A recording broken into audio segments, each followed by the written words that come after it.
Good day everyone. Yan yung mga manok natin na naka free range, mga hybrid yan na manok.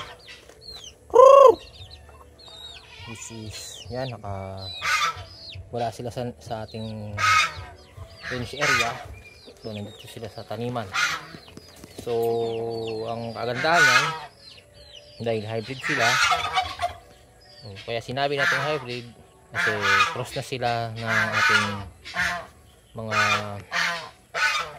IMC Money, tapos Black Astrolot, then sa Rhode Island Red. Pero ito ay cross ng IMC Money at ng Rhode Island Red, tapos Perez IMC Money at Black Astrolot. So hybrid sila.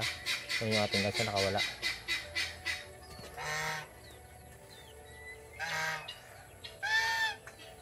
So ayan, so nakakapili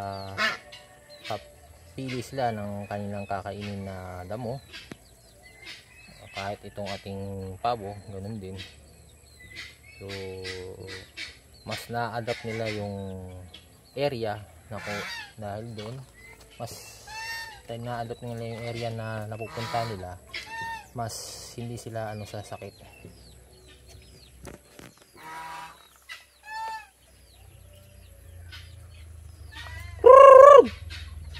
Wala na yung ating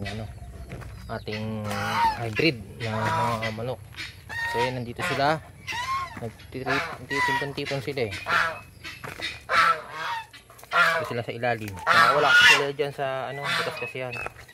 Nakawala yung ating gansa, ating mga pabo, ating mga hybrid na manok. Yan.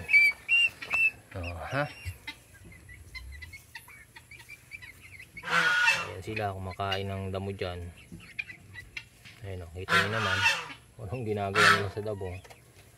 Mas feel na feel nila yung kanilang ginagawa kasi nakakain nila yung gusto nila.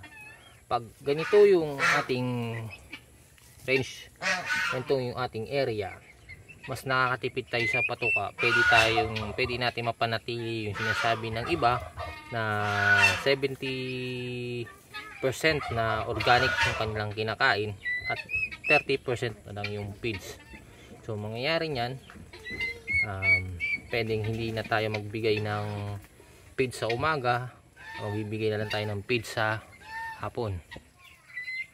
So ayan, nasasaksihan nyo kahit tanlad, sumisimpleng tumutuka sila. Yung kagandahan ng free range, at malulusog po yan. Ongoing 3 months yan sa September 22. Yan yung ating, puro wala tayo na tingin ko dyan puro yan babae, wala tayong nakitang lalaki dyan na so ang hinintay natin dyan yung pag nag 4 months o 5 months na sila, baka sila ay mangitlog na. Let's see kung yung kanilang pagiging RTL o kanilang pagiging egg production type na manok, kahit naka-free-range, maganda yung eggs na ibibigay sa atin. So titingnan natin.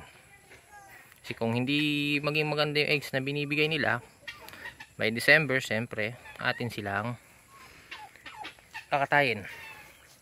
So pagkain na lang sila mangyayari. So ayun lang yung ating content for today. So don't forget to like, share, and subscribe. As of now, ginagawa natin tong area nating net para hindi sila makalabas. So let's see. So yun na po, maraming salamat po.